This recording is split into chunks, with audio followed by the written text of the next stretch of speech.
Bonjour à tous, c'est Issam, je suis ravie de vous retrouver dans cette nouvelle vidéo. Alors dans cette vidéo, je vais vous parler de comment convaincre un recruteur, mais de manière un petit peu différente de d'habitude. C'est vrai que je vous parle souvent des entretiens d'embauche pour de l'emploi ou des démarches par rapport au stage, et je vous ai très peu parlé jusqu'à maintenant des démarches pour accéder à une formation professionnelle. Et c'est vrai que j'ai de plus en plus de questions sur finalement comment je peux faire pour convaincre de me recruter en formation. Donc je vais tout simplement répondre à cette question aujourd'hui avec cette vidéo parce qu'il y a vraiment trois choses essentielles qu'il faut savoir et qu'il faut appliquer si vous êtes dans cette phase où finalement vous souhaitez accéder à une formation professionnelle et du coup vous allez passer un entretien d'embauche avec un organisme de formation. Et un organisme de formation, eh bien, ça fonctionne un petit peu comme une entreprise, même beaucoup comme une entreprise, c'est-à-dire qu'il y a un entretien d'embauche, il y aura des questions et il faudra convaincre parce que ce n'est pas du tout acquis d'avance. Il faut bien comprendre qu'un organisme de formation propose des places en formation et il y a beaucoup de candidatures, donc ils seront forcément obligés de procéder à une sélection. Donc je vais vous expliquer comment ils vont sélectionner et surtout comment vous allez faire pour convaincre justement de vous accorder une place en formation. Donc, s'il y a vraiment une chose qu'un organisme de formation redoute, c'est que finalement, il vous accepte pour intégrer la formation et que vous vous rendiez compte au bout de quelques jours que finalement, allez, cette formation ou le métier pour lequel vous vous formez, ça ne vous convient pas. Ce n'est pas pour vous, ce n'est pas exactement ce que vous aviez imaginé. Ou autre cas de figure qui est souvent rencontré finalement par les organismes de formation, sont des personnes qui sont dites réellement intéressées et motivées pour cette formation, qui l'intègrent et qui finalement se rendent compte que le rythme de formation ne leur convient pas, qu'il y a trop d'heures et que ça ne correspond pas par exemple à leur rythme personnel, à toutes les démarches qu'ils ont à faire, que ça prend trop de temps ou que la formation est trop longue. Donc vraiment, l'organisme de formation, il va vraiment s'assurer à la fois que vous savez dans quoi vous mettez les pieds, que vous connaissez très très bien le métier et que vous allez être disponible. Donc c'est vraiment sur ces différents atouts-là qu'il va falloir jouer. Donc première chose, il va falloir absolument expliquer, raconter comment et pourquoi le projet que vous avez, le projet professionnel est validé. Parce que si vous faites une candidature pour accéder à une formation professionnelle pour un métier ou même pour un secteur d'activité, ça implique que vous vous soyez renseigné sur ce métier ou sur ce secteur d'activité en amont. Ça implique que vous le connaissiez, ça implique que vous ayez justement bien en tête ce que c'est que ce métier au point d'avoir envie de le faire. Et pour arriver à le faire, eh bien d'en passer par une formation qui vous permettra d'avoir les compétences pour faire ce métier. Donc, ça veut dire qu'il va falloir expliquer tout simplement comment vous vous êtes renseigné sur le métier ou sur le secteur. Est-ce que vous avez fait des recherches sur Internet ? Généralement, c'est vrai que les candidats commencent par là, mais clairement, ça ne va pas suffire. Est-ce que vous êtes allé sur le terrain? Est-ce que vous êtes allé à la rencontre d'entreprises? Est-ce que vous avez rencontré des personnes qui font le métier pour lequel vous souhaitez aujourd'hui vous former? Est-ce que vous avez peut-être aussi regardé des vidéos sur ce métier-là?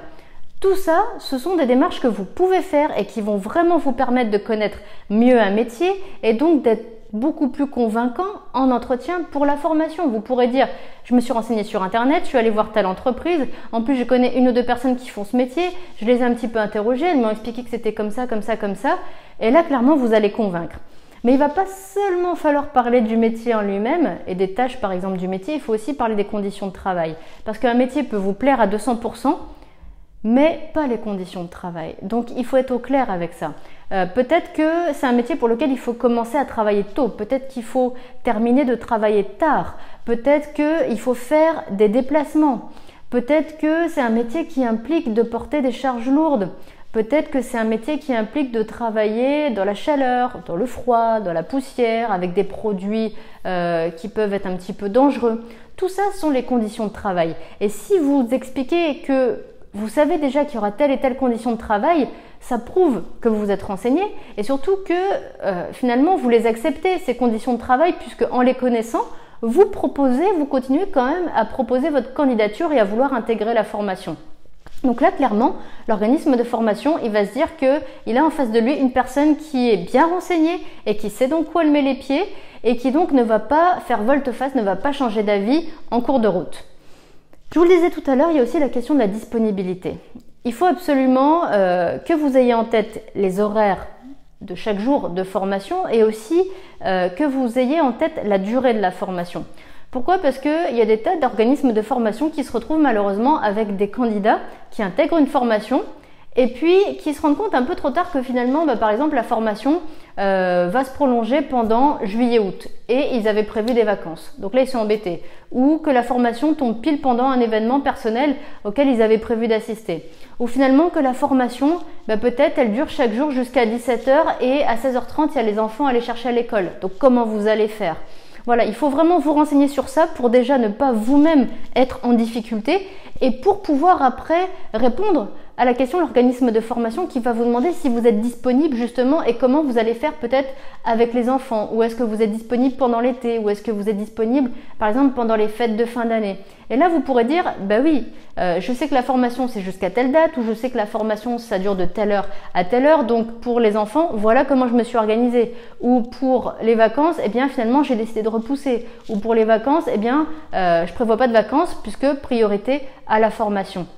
Et là, encore une fois, vous allez convaincre et ça peut paraître vraiment des détails, mais ce sont vraiment des détails, encore une fois, qui vont faire la différence. C'est vrai que ça, c'est quelque chose que je dis souvent dans mes vidéos, le détail fait la différence, mais je peux vous garantir que dans un processus de recrutement, quand il y a vraiment, on va dire, un choix qui est assez serré entre les candidats, c'est vraiment, encore une fois, les détails qui vont faire la différence. Et dernière chose qui va vraiment vous amener à convaincre l'organisme de formation, c'est déjà de vous projeter un petit peu dans l'avenir et de dire en entretien d'embauche, voilà, moi, une fois que j'aurai fini la formation, voilà ce que j'envisage de faire comme recherche d'emploi, ou voilà dans quelle zone géographique je vais rechercher un emploi, ou voilà vers quelle spécificité du métier je vais m'orienter pour mes recherches d'emploi. J'ai déjà regardé un petit peu les offres, voilà ce que j'ai déjà trouvé. Donc vraiment, si vous mettez tous ces atouts, tous ces arguments en avant, ces 3 types d'arguments en avant, je peux vous garantir que vous allez convaincre vraiment l'organisme de formation et que vous aurez votre place en formation. Voilà, moi j'en ai fini avec cette vidéo. Si vous voulez encore plus de conseils, je vous mets un lien juste en dessous de la vidéo sur finalement donc une autre vidéo qui va vous indiquer comment faire bonne impression en entretien d'embauche, parce que là encore c'est très important et c'est la première impression qu'on va avoir de vous qui va rester après dans la tête du recruteur. Donc voilà, la vidéo est juste en dessous, et si vous n'avez pas l'e-book que j'offre régulièrement dans mes vidéos sur les erreurs à éviter lors d'une recherche d'emploi, je vous mets un lien juste en dessous de la vidéo, vous cliquez dessus, vous le récupérez dans 2-3 minutes, c'est dans votre boîte mail, c'est à vous, c'est offert. Voilà, moi je vous dis bonne chance pour la suite et à bientôt dans une prochaine vidéo.